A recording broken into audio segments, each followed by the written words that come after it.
Good day mga kanegosyo. Ang topic natin ngayon, yung mga negosyong hindi natin may scale up sa level 2 business model mga kanegosyo. Tulad na lang ng merchandising.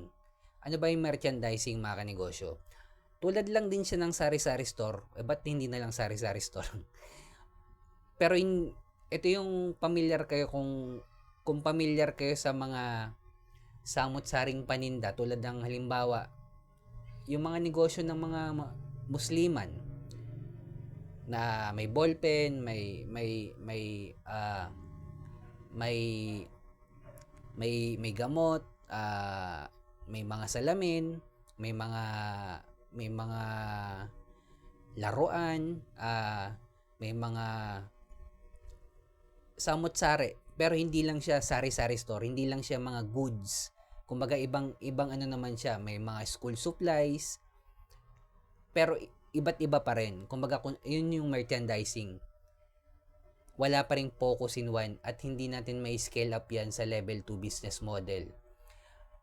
Kung nagsisimula ka palang magnegosyo, tapusin mo tong video ko, sigurado marami kang matututunan para hindi ka na magdagdag kung ano-anong produkto sa negosyo mo at naiisip mong negosyo. Ako nga pala si Jepo, isang negosyante. Isa rin akong DJ. Kung kailangan nyo palang DJ sa club, sa bar, sa event, message lang kayo dito sa page ko or comment lang kayo. Bilang negosyante, meron akong 11 years na experience sa pagninegosyo at pagkalugi dito. Ang merchandising mga kanegosyo, ito yung samot-sari, pero hindi lang siya focus sa mga sari-sari store. Kumbaga ito naman yung mga hindi nakakain, mga salamin, mga laruan, yung mga school supplies nga tulad ng sabi ko kanina. Para din siyang sari-sari store mga kanegosyo na walang focus in one at hindi may scale up sa level 2 business model. Hindi natin siya ma-apply ng franchising, distribution, manpower, software, licensing, platform business model. Kasi, una, reseller ka lang dyan. Hindi sa'yo yung produkto, inaangkat mo lang, ibebenta mo lang. Kumaga parang mamimili ka sa Divisoria, mga murang laruan, i-resell mo lang. Kung sa pwesto mo, halimbawa, mamimili ka sa Divisoria, may pwesto ka sa Cubao, i-resell mo lang yung mga laruan doon. At samot-saring paninda na kung familiar kayo sa Musliman na yung tindahan na may laruan, ganun yung merchandising mga kanegosyo. Para lang din siyang sari-sari store pero hindi mga pagkain. Kasi hindi sa kanila yung product, hindi sa kanila yung brand, hindi sila yung may-ari ng produkto or brand. Kaya hindi nila mai-scale up sa level 2 business model yung negosyo nila. Walang masama sa ginagawa nila mga kanegosyo. Kumikita yan malamang, pero walang focus in one at hindi nila mapapalaki yung negosyo nila sa level 2 business model. Kasi nandun yung tunay na kitaan. Okay na sila sa buy and sell, bibili sa Divisoria, mga 168 mall, i-resell lang sa lugar nila. Walang problema doon mga kanegosyo, marangal na trabaho yon, kumikita sila. Pero walang focus in one, hindi may scale up sa level 2 business model, hindi sa kanila yung produkto, hindi sila yung may-ari, wala silang voice kung ano yung gusto nilang idagdag or idea, wala silang boses kumbaga, hindi sa kanila yung brand.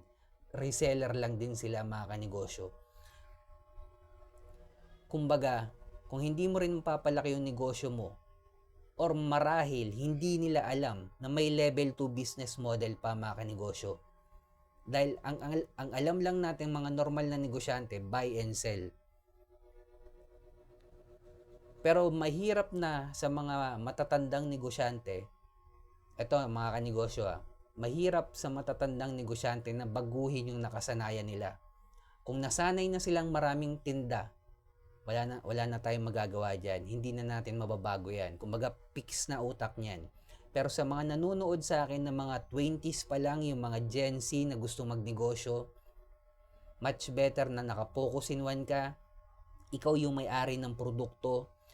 Kahit ikaw yung nag-create, ikaw yung nag-compose ng kanta, ikaw yung nagluto, ikaw yung may-ari ng recipe, ikaw yung nagtahi ng damit, ng polo, kahit ginaya mo lang yung design tulad neto, ikaw yung nag-create ng salamin, ikaw yung may-ari, mga kanegosyo. Hanapin mo yung community ng mayaman, i-scale up sa level 2 business model, applyan mo ng isa sa mga to, franchising, distribution, manpower, software, licensing, platform business model. Napaliwanag ko na yung mga yan sa mga nauna kong video, panoorin mo na lang.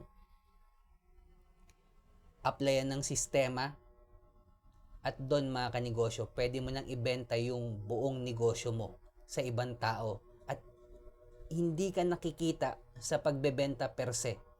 Kikita ka na sa franchising fee, halimbawa napili mo yung franchising, kikita ka na sa franchising fee at hindi marirepand yun, automatic profit na sa may-ari nung magpapa-franchise yun. Malugi man yung magpa-franchise sa'yo o kumita, yung franchising fee hindi na nila marirepand dahil nasa kontrata yan, mga kanegosyo. Doon ang tunay na kitaan, mga kanegosyo.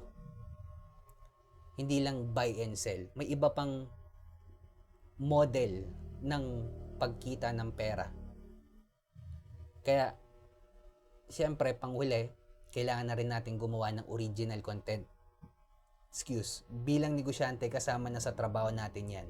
At kung umabot ka sa dulo ng video na to, subscribe ka naman sa akin, heart mo na rin to, comment ka lang kung tagasan ka. Sa mga negosyanteng dumadanas ng pagkalugi o struggle, huwag natin kalimutan mag-pray kahit anong religion natin. Ingat tayong lahat. Peace.